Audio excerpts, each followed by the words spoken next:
We're thrilled to have two very distinguished writers joining us this evening. So Rich, David, take it away. Thanks, Catherine, and thanks for having us virtually into the store. And I promise you that both Rich and I are practicing social distancing from each other at the moment. I wanted to talk a little bit about Rich, and one reason why I'm so happy to talk about him is that he's been producing the consistently best writing in America for the last 20 years. And he's been writing it on the biggest subjects, on love, family, nations, crime. And it's a great relief for me that he's finally turned his attention to a subject that is truly important and worthy. That's youth hockey, and specifically Connecticut youth hockey. And then I have personal reasons beyond that for being so happy to be talking about Rich this evening. My aim here is to get you to read a book. And that's what makes me so happy to be at RJ Julia.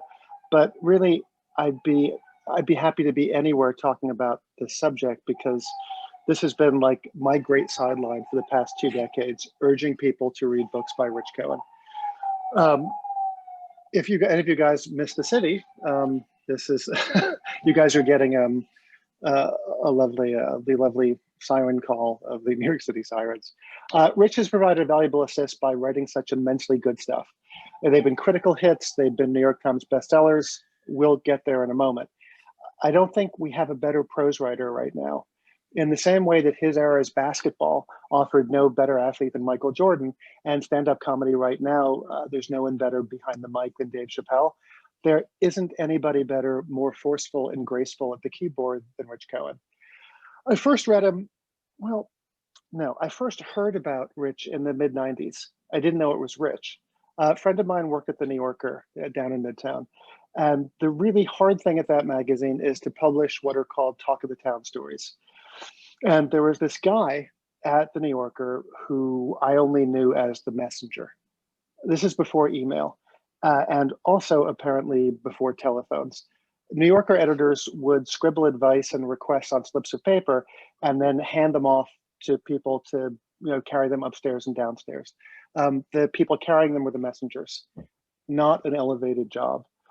And at the same time, about half the New Yorker staff, basically every week, was trying to get a talk story into the magazine. And every third week or so, I'd get an anguished, envious call from my friend there.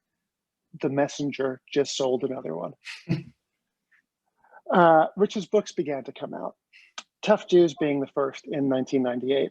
And for a sense of how long Rich's own athletic career as a writer has been going on, it came out January 1st, 1998. That is 16 days before the Monica Lewinsky scandal. So Rich's work spans 5 presidencies. It was an amazing book. As the reviewer for the Times Book Review wrote, the stories Cohen tells are marvelous. The writing good enough to cause one, at times, to reread a page in order to savor the description. And what I thought was, it's the messenger. When you read a review like that and you pick up the book, then you tell your friends to read the book. And a book like that helps you see the world better. Now, I'm just going to pause here for a second and say that I am here only as a friend of the book, and really of all Rich's books, of the self you meet in his prose. That person is one of my favorite people to encounter in print. I recognize the voice, I smile with anticipation.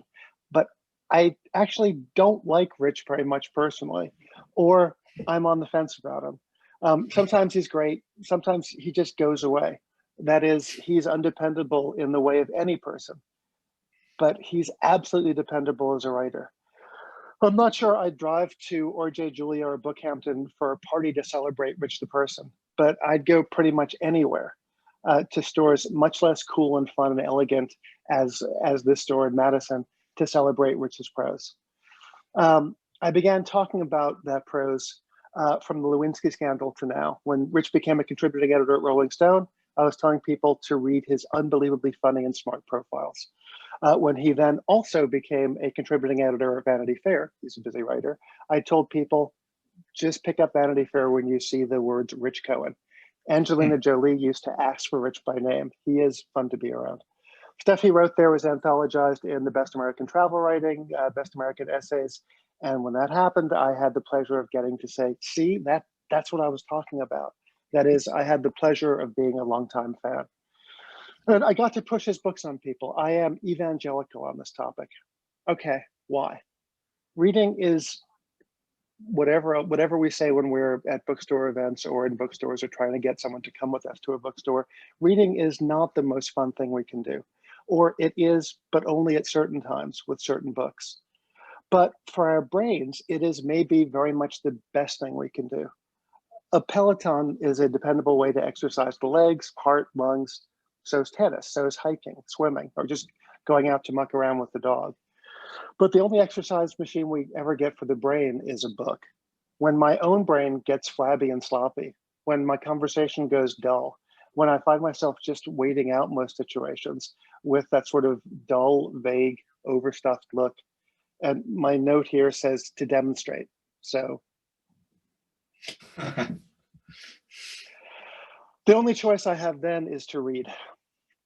Then my written communication improves, my company improves. Weirdly, my ability to hear other people, what they're saying, what they aren't, what they legitimately need to see and hear from me, that gets improved too. Even my TV watching is improved. I notice more cool stuff. A show like Cobra Kai is more fun than reading, but books are irreplaceable.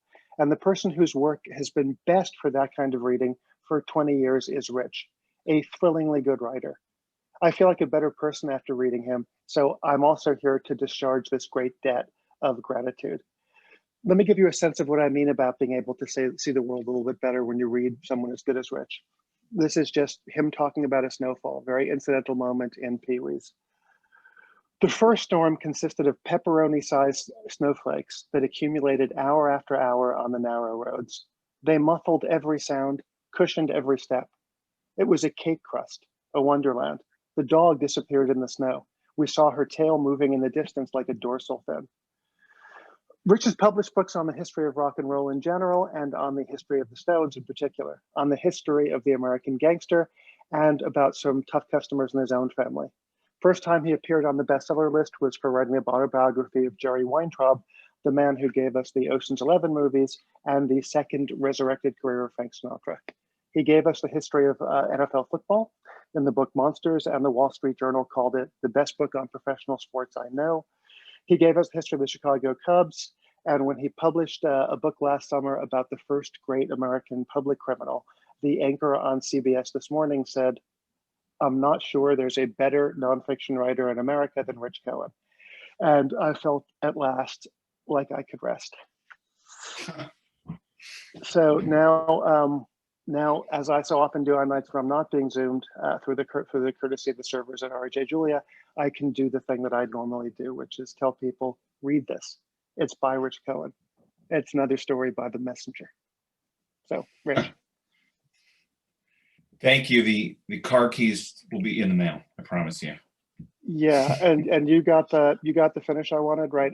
They were saying when I called, they were saying they were going to put their Rust-Oleum on the bottom. But you said they would do it, right? It'll all be taken care of. Okay. I'm not going to push. All right. So Rich, why did you pick this subject? Because my kids started playing hockey, and I started finding that I cared more about that than anything else going on in my life. I have 3 other kids. I didn't care about them. They had activities. I didn't care about that. I would come home from those hockey games, and I would spend the next 4 hours on the phone with other hockey parents complaining about the other kids and the other parents on the team, then becoming obsessed about whether other parents were complaining about me. And then I was lying in bed at night, like really pissed off about the amount of minutes he was getting and about what the coaches were doing. And I found myself going absolutely insane. And I realized I needed help. And when that happens, I usually turn to a book or a movie or some work of art in search of that help. And I found that in this case, weirdly, it did not exist. So I decided to write it. That's the simple answer. So you were, for this purpose, you were like Tom Hanks trying to find some way off that island, and you're building your own sort of vehicle to get off the island of hockey obsessiveness. Yes. But weirdly, your cure for it is to go deeper in and to ask yourself what it means to you. Now, I don't have children. I don't care about hockey that much. It was never a sport that I loved, but I love this book. And that to me is interesting. Why do you think someone like me would respond to what you're writing about. Like the hockey scenes were great for me to read, but it was more like reading about opera if the people doing the opera are backstabbing and cool. Well, my father has this thing. Whenever he liked something, he'd say, like, he loved the Frank Sinatra song, There Used to Be a Ballpark, which isn't a very good ballpark. I mean, isn't a very good song. Great ballpark. It's about Ebbets Field.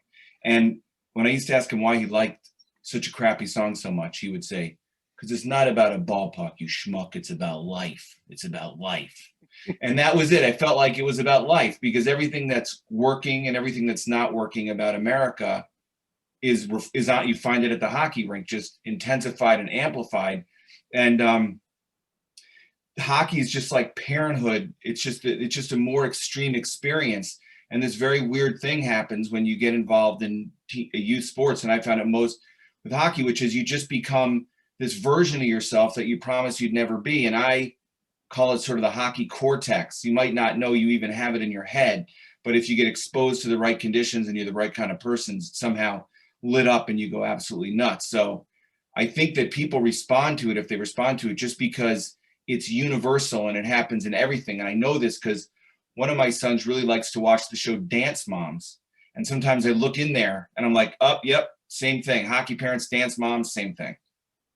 With the dance moms, are the kids in the, are they around wherever the dancing is going on, like terrorizing the other children and rooting really much too hard for their parents?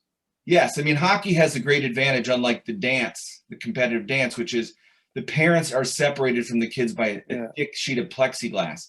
The parents can't get at the kids. In other sports, the parents will actually, and if you know this, if you watch shows about youth football, the parents will occasionally run out onto the playing field. That's one of the reasons I myself chose to play hockey, which is my father was a basketball coach and a kind of a pain in the ass, but he knew nothing about hockey. And I knew he wouldn't care, and he didn't care at all. And it was in my whole hockey career as a kid, he only came to 2 games. And he only yelled one thing, and he yelled it twice, which is when I was laid out and thought I was dying on the ice. I heard his voice yell, "Get up, you're not hurt." That was the extent of his coaching for me. But you were saying that you saw it as a microcosm for what's happening in America. When you were watching the parents and you were watching how the teams were picked and stuff like that. What do you mean? Well, when I was a kid, first of all, it didn't seem very important when I was growing up. So I was born in 1968, second, like let's say 1978, 10 years old. Didn't seem very important. What team you were on didn't necessarily reflect how good of a hockey player you were or how good of a hockey player the coaches thought you were. A lot of it had to do with how much traveling your parents were going to let you do and how much commitment they were going to make. So families that had 12 kids, which existed, they played house league because their parents couldn't afford to send them all to play travel hockey. And a lot of the best kids played in these house leagues. So, and the parents were never around, and it was just kind of fun. And it didn't seem to matter. When I went back with my older son, so I moved to New York, and then I moved out to the suburbs of New York, and I went into the locker room for my older son for my first game. He was a squirt. He was like 10 years old or whatever. He forgot his tape. I brought his tape into the locker room, and every other parent on the team was in the locker room. And I thought, whoa, this is insane. This isn't a team sport anymore. This is like a series of individual tennis players with tennis parents is what it felt more like. Now that was an extreme example, but you had an involvement to a degree of the parents that you never had before. And then I started seeing it reflected everywhere, which is my older son's applying to college. Suddenly it seems so important where you go to college. It seems like all these series of cuts happen in the world and in life, and it's a zero-sum game.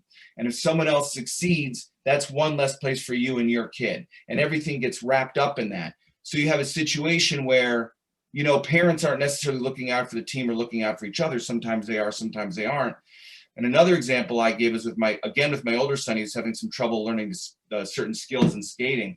And I was asking other parents, well, what can I do to help him? And they kept saying, well, he just gets it or he doesn't. There's nothing that can be done. You just have to let him mature at his own rate. If he doesn't get it, he doesn't get it. Don't make too much about it. Finally, I decided to bring him to another rink and have him take some lessons. And I showed up there, and all those parents that had said that to me were there with their kids getting private lessons. And I realized, there was like this. I had to basically use my first son as like a test balloon to figure out how to raise a hockey kid, and what you had to do. So I think all that reflects a change in America, which is it feels like there's less space, everything's more serious, everything's more important, and there's more riding on everything. And the hockey and what team you make becomes so important. And of course, the big joke is it's like a stairway that's just going to drop off at some point, because after high school, most of these kids' hockey career is over. So while you're so busy obsessing about what kid your team's going to be on in a year, you're missing the hockey career as it's happening. I want to ask you about how the book is designed in a second, but part of what struck me about how the book is sort of like America is people pursuing, and this is one of the things I found so thrilling about this book. First off, the basic thing that's thrilling about it is that Rich is just a brilliant writer. Like, one of the things we're reading for is just to have our brains work faster. There's a great thing that George Saunders said about comedy. Rich, do you know what Saunders said about comedy? It's a great line. No. He said that comedy is when we're told the truth quicker than we're used to hearing it. And that's true of kind of all great writing. And so what's great about what you're writing, and to me, it doesn't really matter what the subject is how quickly you make connections between things. So for me, what you're saying about the pursuit of expertise, that strikes me, yes, that's true about America, and it's been true about America for some time.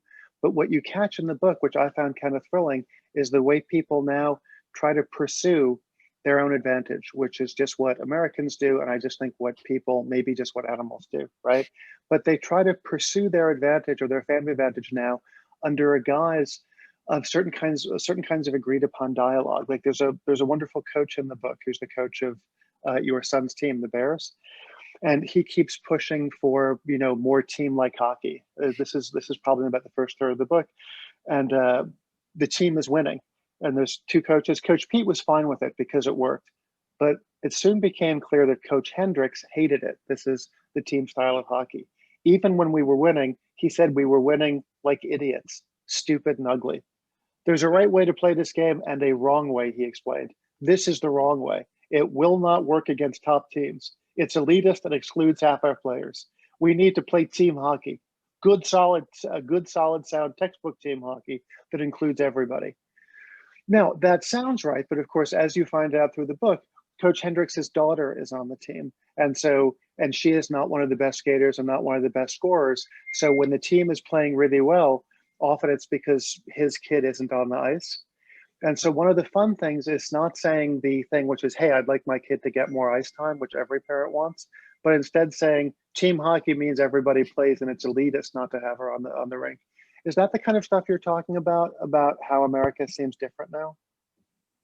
Yeah, well, first of all, I was a kid, so I wasn't aware of what was going on. And that's a great defense of these kids, which is they don't know what's going on.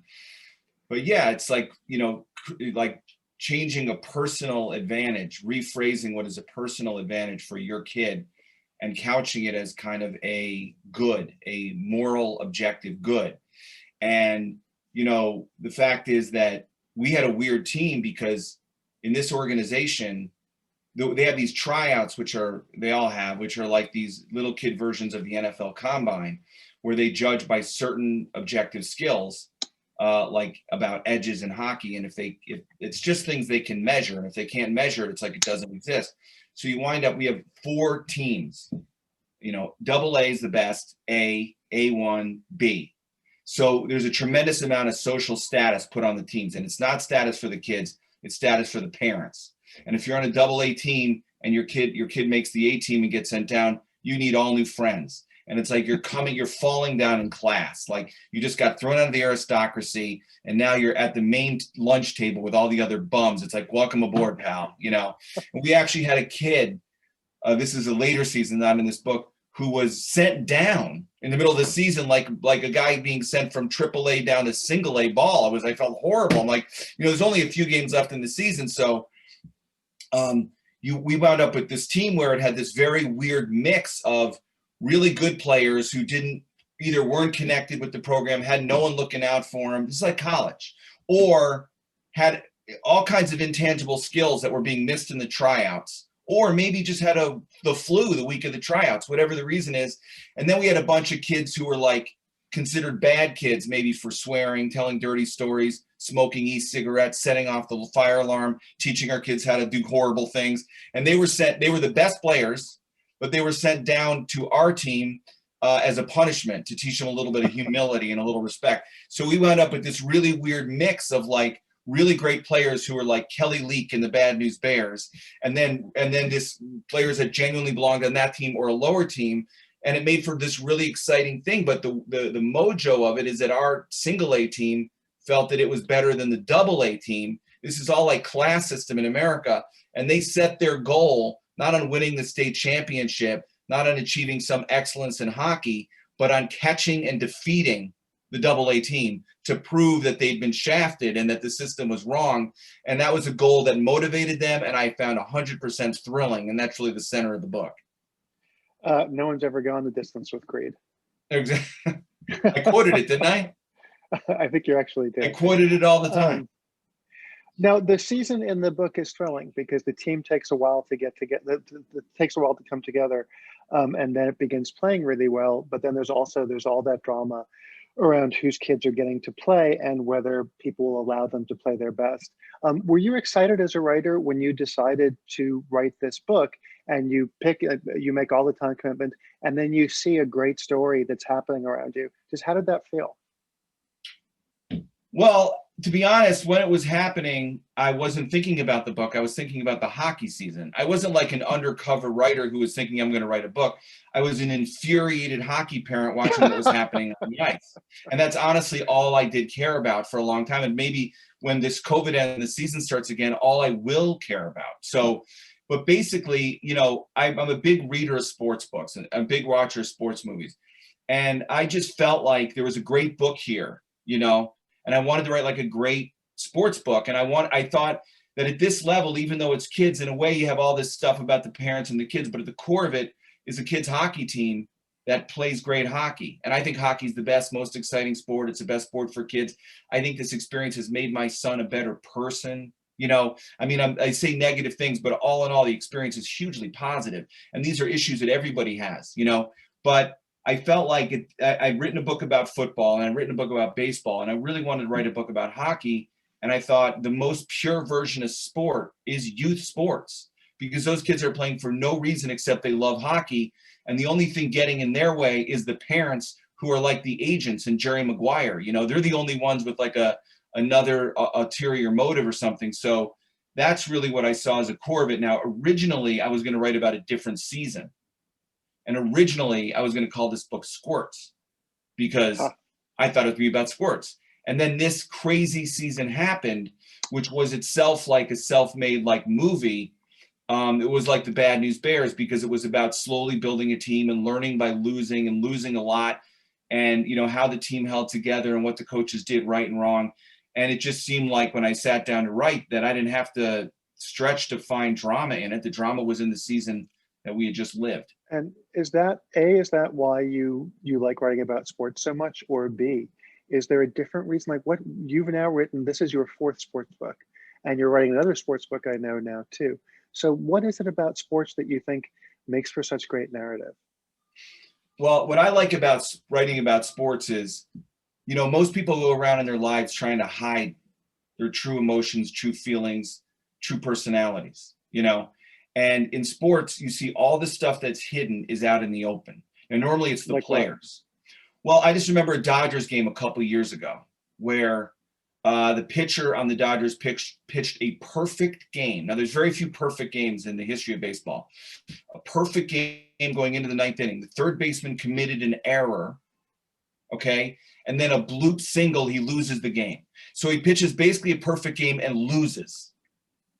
And he's got the whole focus of the world on him, and he's got to walk off the mound, congratulate the catcher, shake the catcher's hand, and walk into the dugout. And you can just watch. It was like John Wayne in an old movie. It's like, this guy is the toughest guy in the world, you know, and all the stuff that's happening to him, we know it's just happened, and we get to watch him react and see it out in the open, you know. So to me, that's what's so great about sports. All that stuff is out in the open. And when you get to youth sports, parents, it's all out in the open. So as I got really into this and I started developing like techniques for survival, because I was sick of saying things to a coach or to another parent at the rink that I then felt bad about saying for the next 5 to 6 weeks, you know, I developed a way to try to control myself. And when I looked around the bleachers, I noticed that I was seeing a whole bunch of people, each of whom had developed their own survival technique. And I became kind of fascinated in the anthropology of the sports parent. Like, there's a certain parent that always watches a game alone, far from Why is that? everybody. Well, because Why? if you walk by them and listen, you can hear just a string of profanity coming out of their mouth, and they know they can't control themselves, you know? And then there's That's a the kind of parent like sports me. parent I would be. Yeah, well, and there's a parent, Yeah. the parent like me who, you know, if the game looks, I'm like, they look bad, man. My kid looks bad, they look bad. I'm like, let me try to go to a different part of the rink. Maybe he looks good from a different part of the rink. So I'm constantly moving. And then the goalie's parents are fascinating because they always stand right behind the goalie. Like, if you ever remember playing Rock'em Sock'em Robots, how you control the boxer from right behind. That's the goalie's parents. You can and the goalie's parents do another really odd thing, which is they put a GoPro right behind the net and they film all the games. And I remember, like, before I realized this, I was talking to another parent. We were basically just talking crap about everything quietly. And the goalie's parent came right at the end of the third period, and he reached up for the GoPro. And I was like, oh, God, that thing doesn't record sound, does it? Because if it did, I'm going to have to get out of this program. Now, have you heard from some of the parents, like they didn't know that, like that guy who is going into the upper part of the bleacher so he can curse in peace. Like, he doesn't know that that is going to be recorded in libraries forever. Like, have you heard from some of those parents saying, I didn't know I looked like that? No, I mean, I disguised everything to such an extent and over so many different layers of drafts and changed the names and changed everything that honestly, by the end, I had trouble even remembering who was who. And I've had people come to me and insist that they were somebody in the book when it's somebody that my kid played with after the book was written and done, you know, and I had to explain to them the publishing cycle makes that impossible. So I lost you, David, but I don't know if you can still see me. No, I still see you. Okay. So mostly what I've heard from people is, like, I got the greatest email from somebody whose kid plays where I grew up, and they said, you've written our story. It was like the voice of a hockey. I didn't mean to be the Jim Bouton of Little League hockey, but it turns out I am. You've written the story of every hockey parent. And the thing about being the guy who curses, that guy is on every team. I mean, it is a universal type. What you hear from these people is, we had that guy, we had that guy, we had that guy, and people have a hard time identifying who they are because they think that they're perfect. But basically, I break hockey parents and probably parents into two major groups, which is what I realized in the course of the year. There are those who look at their kids and they see perfection, nothing wrong, nothing to improve. They're perfect. And then there's the parents who look at their kids and see just disaster, nothing right. I mean, just an embarrassment, you know, and the truth is somewhere in the middle. And the problem with this program and all sports programs is probably parent coaches, because parent coaches are parents. And the coaches part should be their parents on the bench. And I try to have this argument with them. I say, nobody, the person who can look at their own child objectively has not been born yet. So you're making decisions that you think are right, but they're based on your idea that you're objectively judging your kids, and it's impossible. It's never been done in history. It never will be done. And I might be an idiot. I might say a bunch of stupid stuff, but I'm just a parent in the stands, you know, so I have no control on what goes on the ice.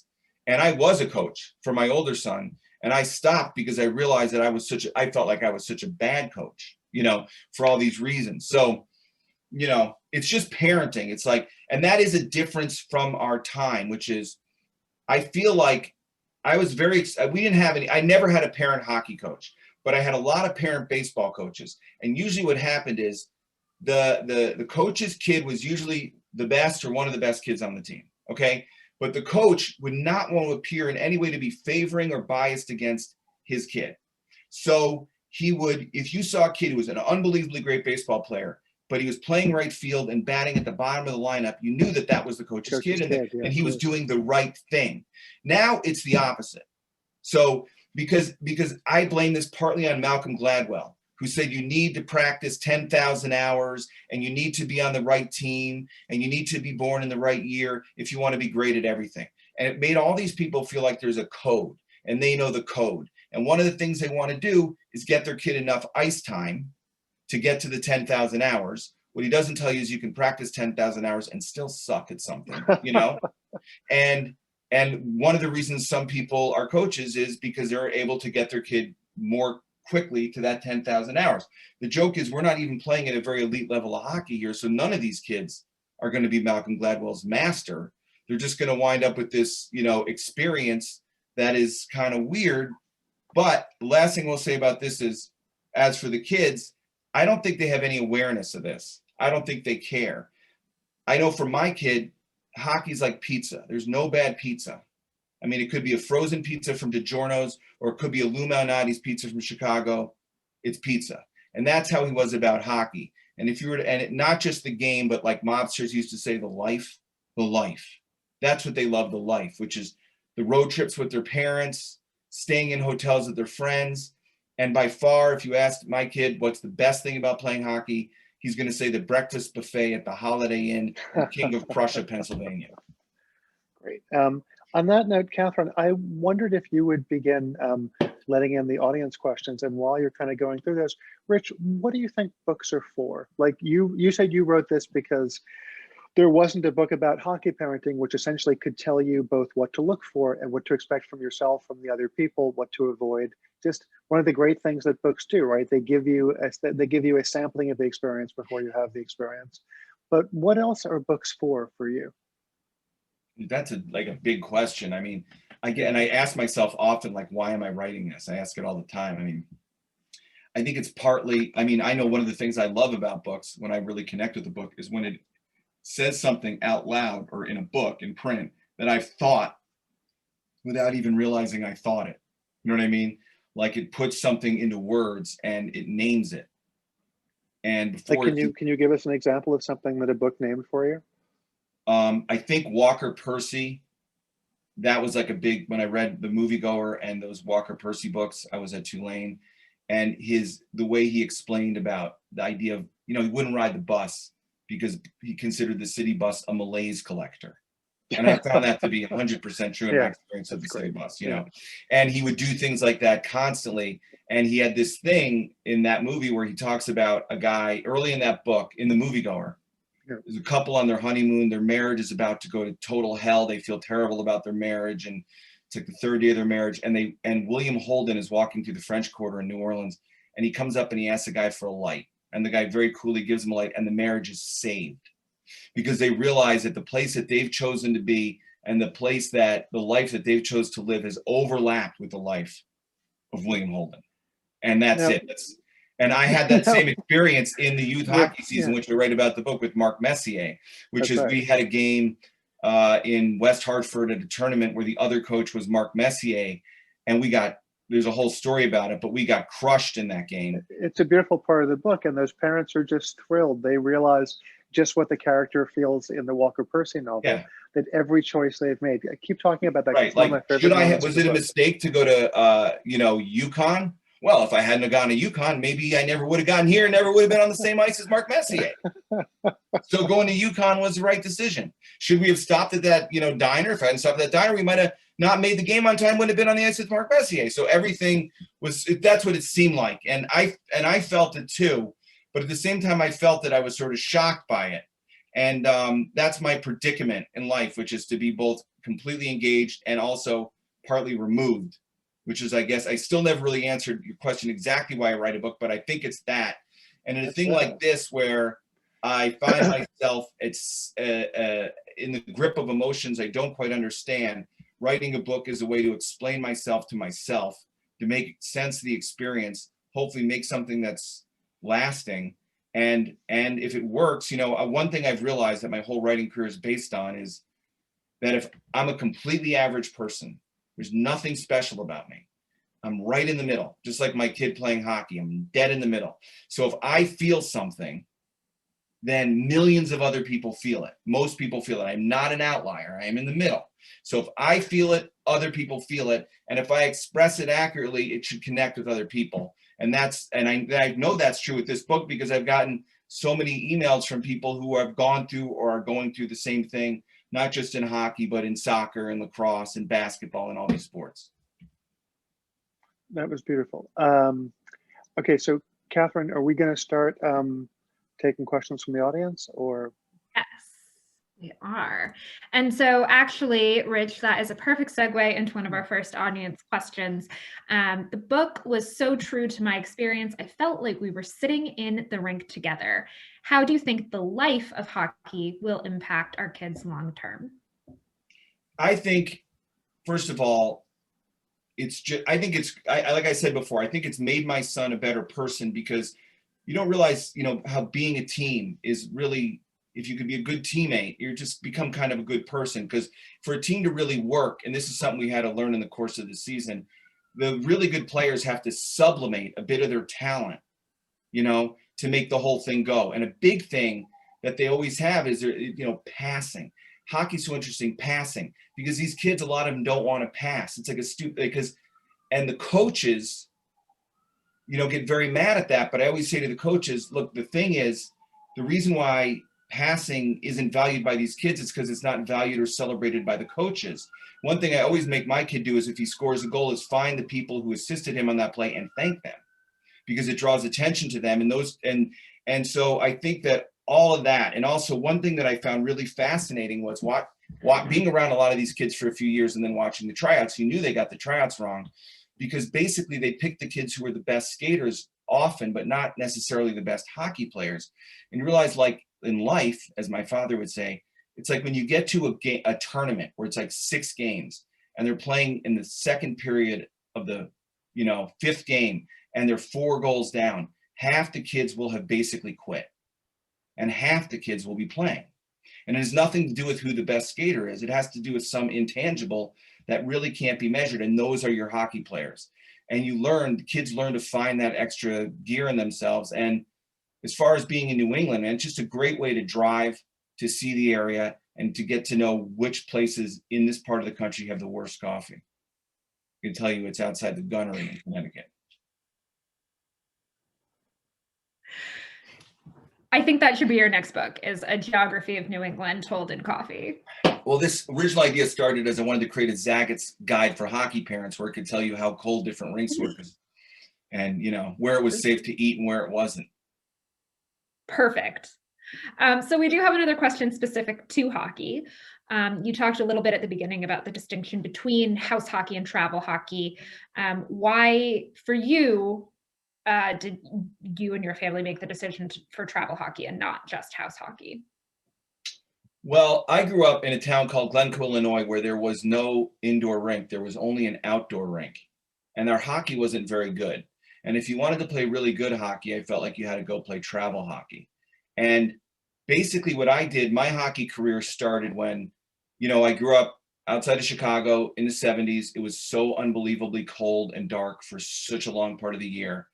And my brother played hockey, and my mom would just drop me off with him at the rink because it got rid of me for a whole day. So I started spending, whole days at the rink, and that's how I learned to skate. The way I actually learned to skate, and this probably explains, Freudian analysis could come in here and explain my deep relationship with hockey, is I was like 3-4 years old when I got on skates. I was skating on my ankles. My brother knew I had a deep, deep fear of the Zamboni. And that I saw in a vision that is how I was going to die. I was going to be run over by the Zamboni. And he knew the guy that drove the Zamboni, and he got that guy to come out and chase me with the Zamboni. And I went from a kid skating on his ankles to the fastest skater anybody had ever seen. So for the rest of my life, at the bottom of my love of hockey is my fear of death by Zamboni, if you want to know the truth. So basically, and then, why play travel hockey? Because same as now, you wanted to be on the best team. It gave you felt cool. It gave you status. You had a better jersey. You went to different places. You stayed in hotels.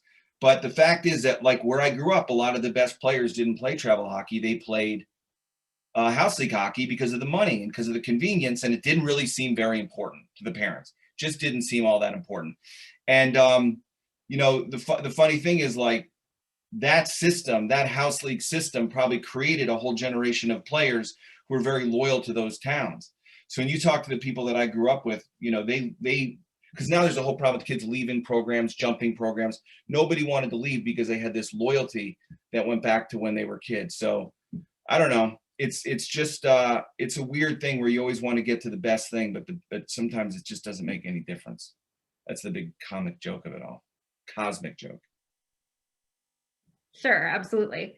And so I guess that leads a little bit into a question that I have, which is, we talked a lot about how this is a very universal experience, how youth sports is you can implant this story into so many different towns and different types of sports across the country. But do you feel that geography, you obviously live and your kids play down in Fairfield County, does that have any bearing on the experience that you saw and outlined in the book? Well, so when I moved from the city, there are all these bands I used to listen to, like in the 1990s and 80s, like Squeeze. Remember the band Squeeze? Maybe you don't remember it, but these are bands that I listened to, like REM and Squeeze, maybe not REM. And I moved here to Ridgefield, and there's a playhouse here. And I noticed all the bands were playing here. And I felt like they were, because they were like on the senior circuit, the adult tour. And I felt like they were following me. And I thought I was kind of done with hockey forever. I'd forgotten about it. And I just randomly moved to this house, and I was a quarter mile from the rink. So I had no choice. It sucked me in like a black hole, and it became a much bigger part of my life than it ever was when I was a kid. And then I realized I always thought the best hockey in America was played in Chicago, because that's where I grew up, and the most intense and all that. I mean, I knew there was Minnesota and all that, but I didn't realize the intensity of the hockey here and how good the kids are, which is they're so much better. Their skating is so much better. There's been like a revolution in skating. And so I just think that it is part of Fairfield County, but I think hockey's really growing at an incredibly fast rate. Some of that because parents don't want their kids playing football because of concussions. And hockey's not like football. It's got its problems. It's dangerous, but it's not as dangerous as football. So, and a lot of these parents still want their kids to be involved in something that's got a little, physicality to it, I guess, or whatever, a little rugged, but they don't want them getting, mildly concussed 10 times every afternoon of practice or something. So, so now you have this whole other generation of hockey parents. And that was interesting too, because I've seen the game in America change so much. So the point is that there's now like a million places like Fairfield County. Hockey's huge in LA, which would have been I couldn't imagine it. I always notice like, this hockey player who the Rangers released the other day, D'Angelo, I think. He grew up in New Jersey. I mean, there's hockey players from Western Pennsylvania where you'd only have football players. That's where like Mike Ditka comes from, So hockey's just become a growth sport. So now this special intensity of travel hockey, and I should say the special smell of the hockey equipment. And my advice to hockey parents is don't buy a nice car, because your car is going to smell like the inside of a shoulder pad in about a week, is shared by the entire nation. Couple other questions coming in from the audience here. What is your solution, or what are some of your solutions to the problems of youth hockey? Would you advocate for no more parent coaches? Well, the problem with the parent coaches thing is it's a money saving thing. And the parent coaches are really just supposed to help out the coach, who's a paid coach, who's usually somebody in their 20s who doesn't have kids. And they're just supposed to sort of open and close the doors for the kids. But what happens is you have the parent coaches who feel like they know a lot. Sometimes they do know a lot. And their kids are among the group, and they're like 50 years old, like my age. And if they want to overpower the 25-year-old coach, they're able to do it and take control of the team. So I understand why they have parent coaches. And I've talked about it with, and they said, we can't afford to have all these professional coaches. We don't have enough money. So, but there are some things I came up with, because I think basically the game is sound and the system is good and it's basically okay. I can talk about solutions for you as a parent. And one thing I came up with, first of all, the way I organize this book is it's a single season of, Pee Wee hockey team. And amazing thing to me about this is that the seasons are so long. They're so much longer than I remember them from when I was a kid. So the season starts at the end of August and ends in April. And that's incredible to me. Okay. And in some of these, depending on tournaments and state championships, there's 80 games. That's like an NHL season. So my advice to parents is don't go to all your kids' games. Don't go to every game.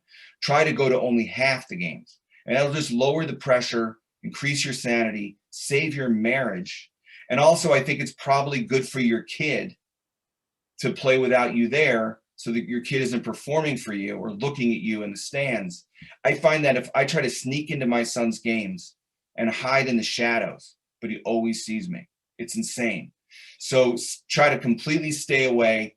And, I start the book with my father's epigraph, which is the key to life is to care, but not that much.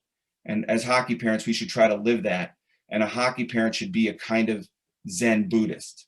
But I say that my father's book was kind of a self-help book.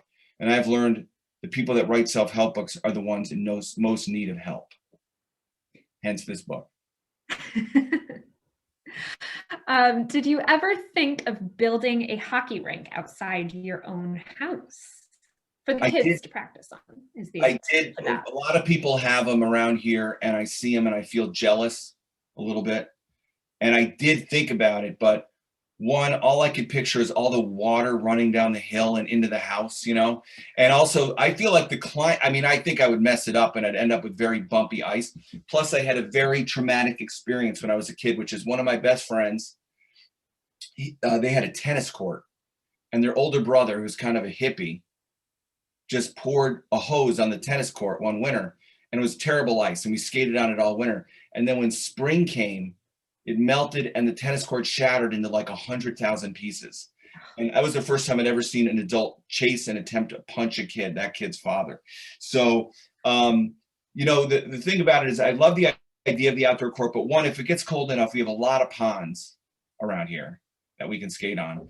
And two, there's rinks everywhere. You can just go play indoors. So, and I think that the climate change, which I think if you're a hockey parent in New England, you cannot deny climate change, because those rinks, you need it to stay cold for a few days, and even when they freeze, it then gets quickly warmer again. So it's impossible. It's like an oven that keeps turning off, or the opposite. So the answer is I thought about it, but I have dismissed it. So I have two final questions to finish out our event tonight. One is, David hinted at perhaps another book in the works for you. Can you tell us anything about that? I don't want to talk a lot about it, but it's enough to say I always had a dream of writing a book about each of the four major sports. So it is my father's sport, which is basketball. So, I grew up with basically a basketball coach who played what he called Brooklyn rules, which meant that if you attempted to lay the ball up over him as he got older, and he always played in loafers, and you could always hear a lot of change jingling around in his pockets as he played. As you jumped over him, it was completely fair for him to slam you into the garage door, because it was right next to the garage door. So it's about basketball. All right. So while we wait for you to finish out the four major sports, what sports writing really speaks to you, inspires you? Would you recommend for anyone? It was actually a story that had run in the New Yorker that I thought of when I thought of writing this book, and it made me think it was possible to write about kids and disguise who everybody was and protect everybody and find the drama in a season. And it was a story that ran in the New Yorker by Stephen King, who wrote about his son's Little League team in Maine, and he followed them to sort of the state championship. So that was a big thing for me. And then, the best great hockey writer, Alec Wilkinson, and he wrote the incredible writing about all kinds of hockey for the New Yorker, including a profile about Mike Richter, who was a goalie of the New York Rangers when they won the Stanley Cup in 1994. And I'm trying to think what else as far as hockey goes. I really like Ken Dryden was my favorite hockey player when I was growing up. That was the era when the Montreal Canadiens were like the New York Yankees at their best. They had arguably the best team in the history of hockey, and their goalie was Ken Dryden. And my father assigned him as my favorite hockey player because Ken Dryden had gone to law school. And he said, so the lesson of Ken Dryden is always go to law school first, so you'll have something to fall back on. And Ken Dryden has become like a great hockey writer, and he wrote a book about one season with the Canadiens, and he wrote a book about the Summit Series where the Russian national team played the Canadian All-Stars in the early 70s. I learned a lot about that when I was growing up because my brother, who's older, had tons of books on the Summit Series and his two fascinations, the Summit Series and Son of Sam, the serial killer, those two things. So if you put those two things in my brother's together, my desire to be in his room hanging out with him, you probably could reconstruct my entire career. Incredible. I love it. All right. Well, Rich, thank you so much for joining us this evening. David, I think you're muted again, but thank you, David, for being here. Oh, there you are. Thanks, Catherine. The book is Pee-wee's Confessions of a Hockey Parent.